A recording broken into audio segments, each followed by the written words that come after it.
Right, gotta take a walk to the tree for a minute.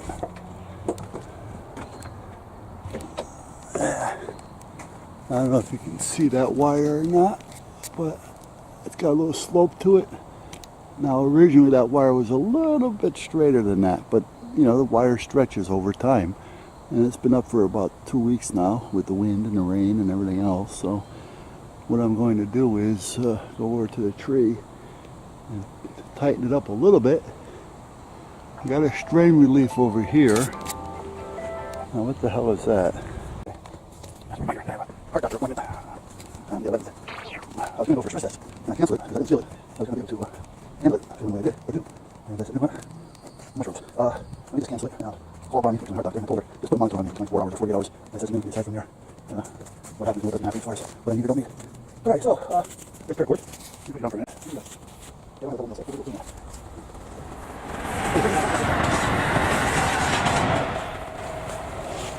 I like to keep a couple of double nail sets around because then I can just zigzag and twist and lock one, you know, like you're tying a boat up, until I find out if I have the right tension on this. And if so, then I'll just attach it permanent. So I want to make sure that I got enough slack out of that line. If I have too much slack, it'll throw my signal off a little bit. But you don't want it so tight that, you know, you're having tension on it constantly. So I got to empty this off. Alright, so where are we? Let me come back a little bit more so I can see up there without the sunshine in my face. Yeah, okay, hey, not that bad. I can leave it like that. Yeah. Actually, I could probably tighten it up just a hair more. Yeah, let me give just a little bit more of a yank. Yeah, sometimes that extra yank though is the one that does it. It's like that one straw that breaks the camel's back. Now boys, I've been getting a lot of questions on this, on how I like it and whatever. And I was going to tell you,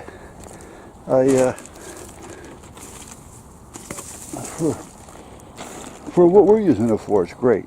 Now, the only thing I don't like about it is I don't like the ties. The tie downs suck, especially in this ground. I don't know if the ground's just soft or what, but they keep pulling out. What I did was, on most of them, I went to Tractor Supply and I bought some nice stakes or tie downs, and they work great. So, you know, but then again, like I say, this is always up, so it's not like, you know, it's up and down. So, but that's what it is. This is the inside. You got about 150 pounds of dirt, and then I got a couple of 80-pound bags or whatever those big bags are of wood chips in there. So that kind of helps it and holds it down. And the boys go in there and run around and lay down or whatever. And that's kind of it. Now, I'm thinking, it's hard to remember, but I thought it was a greenish color when we first put it up. And now it looks gray. So the sun may have bleached it out a little bit. I'm not sure. But it seems to be holding up. And again, we're not taking it down. So, I mean, you know, what's here is here. If it stays, it stays. If it falls down, it wrecks. Well, then it falls down. If it falls apart, it falls apart. But so far, it's been up since, I'm thinking, around mid-March. So, you know, it's put up with quite a bit of abuse. It's definitely rain and wind so far. So, we got that at Sportsman's Guide. I think it was $130. And it's a nice little tent. And if you're not gonna, you know, leave it up year round like we did, it's not bad at all. You know, I mean, you're not gonna stand up in it and dance. You know, naturally you can tell by the design that it's, you know, it's more for just sleeping in. I mean, you have a little room in there, you know, but if you really want to sit and relax, you're going to have to make sure you're sitting near the middle. It does have that middle support, so you could tie things to it if you wanted to. There we go. Oh, yeah, I get hit in the hair, why don't I? Okay. So let me tie this around this branch for a minute. But other than that, it's not a bad tent. Now, I'm not a guy that does a lot of camping. Let me see if you see what I'm doing here or not. Probably not. I don't think I've done any camping in 50 years, 55 years. You know, I'm just not into camping. You know, overnight stuff, for instance. I mean, you know, I've gone to a couple campgrounds, hung out for the day, but, you know, we don't set up a tent or anything. We just kind of hang out and walk around a little bit. But even that, it's been a long time since I've even done that. So, you know, you're talking to somebody that hasn't got a whole lot of experience. I mean, if I had to, could I? Yeah. But how this stuff is going to hold up and last, who knows?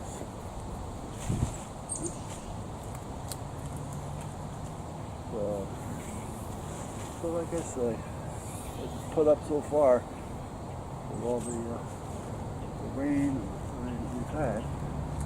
And we have had quite a bit of rain, so let's do a double pitch on this. There.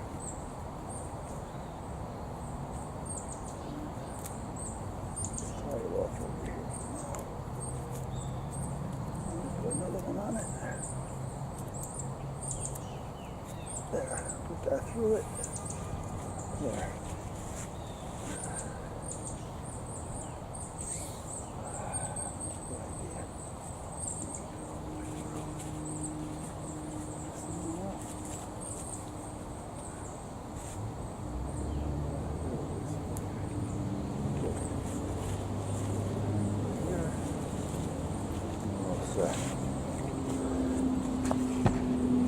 But like I say, it hangs in there, it's holding up. We're going to leave it up all year, so this winter we'll find out how it lasts. If we don't take it down, like I say, when it decides to fall and rip and, you know, just rot apart, that's when it'll come down. So tomorrow, Saturday, I wanted to get this pole up and get this done. I mean, we got everything here. I haven't got the power connected to it yet, which is fine, but it's right there, ready to be. But I want to get this up too, so I was going to try to do it tomorrow, but I said, you know what, I got to get the alarm done in the van. Tomorrow, with the wife being home, you know, she'll be able to kind of help me a little bit. You know, as far as once I get up under the dash, I'll let her tell me what colors I'm looking for, so I don't have to keep pulling myself out and looking. So I can use her as my reader. And it's, you know, okay. And let her do that. And I also want to check the Astrovan out to see if I can find out where that short is, or at least find out what circuit it's in. I figure if I put the amp meter on it and see the draw, and I start pulling fuses and relays, somewhere along the line, that draw has to stop. And when it stops, it'll let me know what circuit I'm in. And then at that point, we'll see what happens. This is all got to get cleaned up this year too. I'll wait. I won't do it now. I'll do it next spring. And I'll move this and probably put it another direction. Like I said, we change the yard around every year so that they have something different to look forward to. You know. But other than that, that's where we're at. So I figured tomorrow I'll work on her van. I'll work on the alarm on my van. And, boy, these mushrooms are all over the place. Maybe, oh, I bet you know why. get this trailer unloaded. I mean, it's holding, but I don't want to leave all this weight on it. And eventually I got to start splitting some of this stuff. You know? So I got to pull the log splitter out and tighten up the saws, the chains, making sure they're all working. And get some of this crap put away.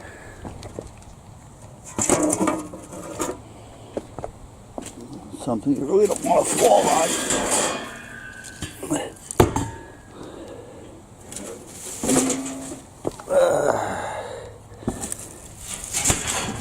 And I want to try to get another heat exchanger put together. So now I probably have excuse me, a hole. Yes, I do. I mean, this thing is tired. I mean, it really is. But I may have enough here to get through this year. So if I don't get much of it done, I'm not going to concern myself too much. I just don't want piles of wood laying around, because you know, then your little critters start crawling in there and making homes. Well, they're going to make homes in here anyway, so I guess it doesn't make a difference. But I probably have enough here to do what I got to do this year. Because like I say, in the wintertime, I'm only in the shop maybe 4 hours a day. You know, so what am I going to burn? You know? Let me see. Let's see here. We got 1 week, 2 week, 3, 4, 2 months, 3 months. Yeah, you know, I got more than enough here. So if it doesn't get done, it's not a big deal. But I do have to do something with that. Even if I get up on the roof real quick and put some anything down with some tar on it, just to stop the leak. And got to hook up the power out here. I got everything over here in the corner. I got a junction box over here. So we've got just about everything we need ready to go. Here's the other wire that's coming in. That's underground, so that's right there. All right, this one here goes to that junction box, so I can just bring that actually up here. I'll get the junction box and put it up here. This here way, that can tie in, that can tie in. I have plenty of wire there for it. And the wire that's coming in from underneath is actually not going to be hooked up, because this is going to run everything out here, so I don't really need that under there anymore. So I think we're pretty well set out here. Once I just get that junction box up, put a plug on it instead of just a cover. I'll put a plug on it. That's what I'll do. So I'll have a plug there, and I'll put a switch like I have over here. And this one feeds up and around and over and down. Which one is it? I don't know. Okay, that goes out to the light. This one goes to another light. So that's got power on it. So I am going to have to bring power over to here, because I don't think this has any power on it over here.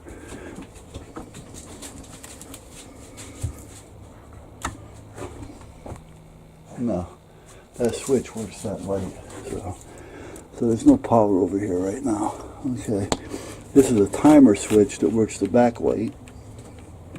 So I can set that. That's got to be hooked up. So I got to get power to this box, so I can run a line underneath from there, under and up right here, because there's a line down there already, as you can see. And that'll give me power there. This, I have no idea where this one goes. It's not that one. This one is that one that runs back to there, to that plug. Okay. Anyway, all I gotta worry about right now is getting power to that light and to that junction box, and then I'm done out here. So, hey boys.